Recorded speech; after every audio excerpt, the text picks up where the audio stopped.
តាតំណងលីមនៅភូមិប្រៃកុយស្រុកអង្គនេះខេត្តកំចាមលោកតាអ្វីដែលជំរុញឲ្យលោកតានឹងចូលរួមក្នុងកម្មវិធីសំណេះសំណាលរវាងប្រជាពលរដ្ឋហើយនិងលោកតាទាំងពីរនោះបាទខ្ញុំថ្ងៃមុនខ្ញុំទេទៅមិត្តចម្លាញ់ដល់ទេទៅឃើញចូលលេខរបស់លោកមនិតលោកមនិតណាដែរលោកមនិតកែមលីអូលោកមនិតកែមលីបាទដល់ចូលលោកជួខ្ញុំថានៅណាហើយខ្ញុំប្រាប់ដូចខ្ញុំនិយាយមិញនៅភូមិប្រៃកុយភូមិប្រៃកុយរបស់យើងកំចាម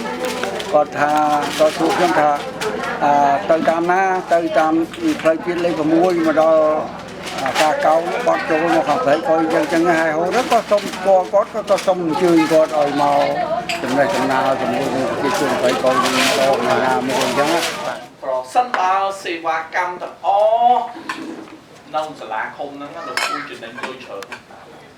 ចំណេញលុយអាធ្វើចំណេញលុយអាតាក់តងគេចំណេញលុយអានេះឲ្យដាក់ផ្លាកតម្លៃហ្នឹងណាយើងត្រូវតែបោះប៉ុន្តែទីជួយដាក់តម្លៃនៅហ្នឹងឲ្យសាលាឃុំហ្នឹងអាហ្នឹងល្អខ្ញុំគិតថាទីទៀតអាចនឹងមកដល់ណាតែខ្ញុំអត់បានធ្វើមេឃុំដូចយល់ឃើញយ៉ាងដូចនេះដែរចំពោះវេទិកាដែលតាមឡើងជារដ្ឋរបៀបនេះខ្ញុំគិតថាជាពលរដ្ឋក្នុងស្ថានភាពបច្ចុប្បន្ននេះជាពលរដ្ឋថ្មីជាពលរដ្ឋទំនើបហើយគាត់ចង់ស្ដាប់មានន័យថាជាស្ថានភាពមួយដែលជាពលរដ្ឋដើរជួបគ្នាចង់ស្ដាប់អំពីការពិតហើយពីស្ថានភាពសង្គម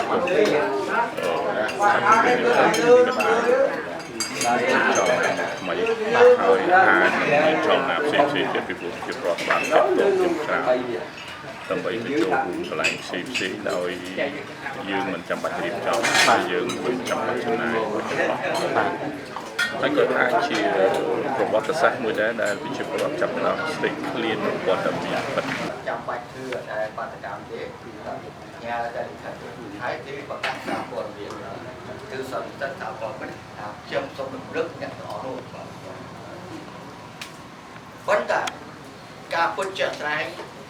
គេជឿថាលើមុខនេះជាកម្រិតធ្វើផ្ដើមរបស់ប្រជាប្រដ្ឋតែម្ដងបាទ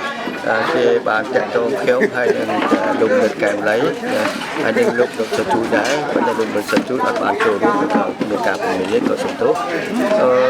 នេះគឺជាការវិវត្តមួយបាទដែលសម្រាប់ប្រជាជាតិនីមួយសង្គមនីមួយគឺវិវត្តទៅល្អគឺការជួបសន្ទនាជាមួយគ្នារវាងអ្នកចេះដឹងបាទនិងប្រជាពលរដ្ឋសមត្ថនេះជាការល្អបាទដូចចេះគឺយើងកាត់គំនិតគ្នាបាទអានេះល្អសម្រាប់ដែលគឺដែលគុំបាទយ៉ាងម៉េចគឺយើងគេថាគំនិតមនុស្សកាត់គ្នាមាន1 + 1មិនមែនតែឃើញ2ទេបាទមាន3វាមាន4វាមាន5អញ្ចឹងតែហ្នឹងចឹងបាទវាល្អណាស់បាទអញ្ចឹងបាយទឹកអីផ្សេងហ្នឹងរបៀបមិនចាត់ចែងយ៉ាងម៉េចដែរបាយទឹកនេះគឺបាយទឹកជារដ្ឋគាត់5000 10000នេះអូនេះចឹងទៅចូលរួមគ្នាជួបជុំគ្នាអញ្ចឹងមានឧបសគ្គនៃការរៀបរៀងដែរទេអត់មានឧបសគ្គធម្មតាក៏មានទីគីមកពីសាលានៅគេនិយាយគឺមកទូនាំថាអ្នកណាមកអញ្ចឹងបាទថាលោកដឹកមកហើយនឹងសព្វចាបណ្ឌិតបញ្ញវន្តគឺជាយាមចុះទៅជួបប្រជាពលរដ្ឋតាមមូលដ្ឋានហើយជាយាមចុះមកមានការរៀបចំទុកហើយជាយាមជួបស្ដាប់គាត់ខ្ញុំថាអាចជួយបានពី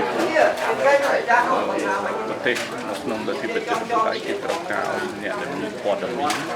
សាបជាប់ជាមួយនឹងអ្នកដែលអត់មានព័ត៌មានព្រោះទៅសង្គមយើងមានព័ត៌មានរបស់គ្នាវាធ្វើឲ្យមានការកែប្រែនៅសេចក្តីសម្រេចចិត្ត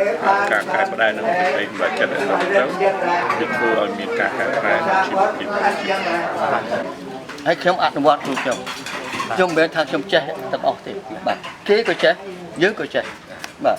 បើចេះហើយចេះបុកស្រុកគ្នាទៅបានបើចេះច្រើនបាទចាណាហើយមួយទៀតយើងកុំភ្លេចចេះ10មួយស្មើនឹងប្រសពមួយជួនកាលអ្នកស្រុកគេប្រសពជាគេ គេចេះជាងដោយសារគេ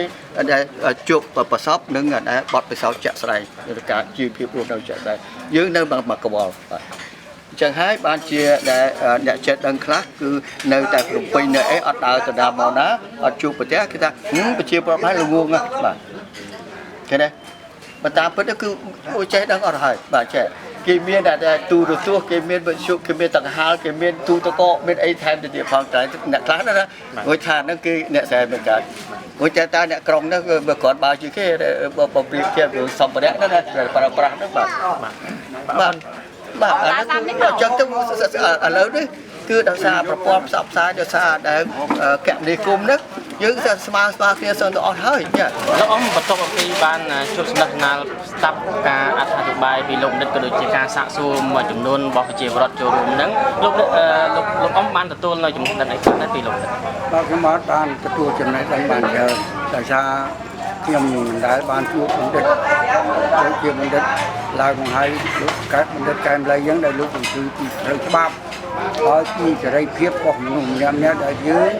ទទួលបានមកពី23មកនោះហើយដល់អញ្ចឹងខ្ញុំបានស្ដាប់ពេលនេះគឺហិតតែល្អខ្លាំងខ្ញុំហិតតែយល់ខ្លាំងអំពីរឿងផ្លូវច្បាប់